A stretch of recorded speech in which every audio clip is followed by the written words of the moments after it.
तड़की लुगाई से मार खाया का मैं फुल फ्रेश हो गया था। मुझे ऐसा लगा जैसे शहरी गैस ही निकल गई। इंगर मैंने देखा कबीर सिंह प्रीति की याद में नीट पैक मारता घूम रहा था। इंगर पाइप पकड़े बाहुबली को देखकर मेरे यो समझ में ना आ रही थी कि इसकी जैकेट बड़ी है इसका शरीर। इंगे इस स्कूटी का पेट खुला देखकर मैं समझ गया कि यो किसी की पड़ोसन होगी जिसके पेट में कोई बात ही न रुकती। डॉक्टर की ड्रेस में इतनी सारी लोंडियों को देखकर मैं समझ गया कि ये मृत्यु लोक से इंसान का उद्धार करने आई है, क्योंकि ये बुखार और दस्त में भी सीधा ऑपरेशन ही करेंगी और ऑपरेशन के बाद आदमी का उद्धार ही समझो। तबीयत खराब होते ही मैं इन डॉक्टर साहब के ठेके में से दारू लेने पहुंच गया जो जिंदों तो छोड़ो मुर्दों को भी जिंदा कर दे। इंगर मेरी लोंडिया अपनी माँ से दुबक के बेड में बैठ के चीजी खा रही थी। मैंने इससे कह दी बेटे चुड़ैल से कितना ही बचेगी। इंगे दो लोंडे मोहब्बत के नशे में चूर होकर सैयारा टू की स्क्रिप्ट रेडी कर रहे थे। तुरंत दुनिया का सबसे बोना आदमी देखकर मैं समझ गया कि ये खड़े हुए ऊंट के पिछवाड़े पर बैठ के चुम्मा ले लेता होगा। इंगे एल्फी से प्लास्टिक के टुकड़े को चिपकाते हुए लोंडे से मैंने तुरंत बूझ ली,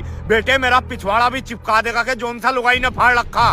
पर इनने मेरे पिछवाड़े पे लात मारी और फाड़ दिया। यदि मैंने देखा इस लोंडे के पृष्ठांग में इतनी खाज थी कि बिना सीट की मोटरसाइकिल पे बैठ के अपनी खाज मिटा रहा था। इंगे ये लोंडा सड़क पे चलते हुए पूरा रिस्क ले रहा था। मेरी समझ में आया कि ये कुंवारा शादीशुदा होता तो साला ढंग में सांस न ले पाता। उंगे दुनिया के दो सबसे पतले आदमी देखकर मैं तुरंत समझ गया कि तमन्ना भाटिया ने कमर पतली करने का हुनर इन दोनों से ही सीखा। इंगे एक लोंडा गरम तेल में हाथ धो धो के खुद को गरम कर रहा था। मैं समझ गया इसकी लुगाई ने इसका पिछवाड़ा तक जमा रखा।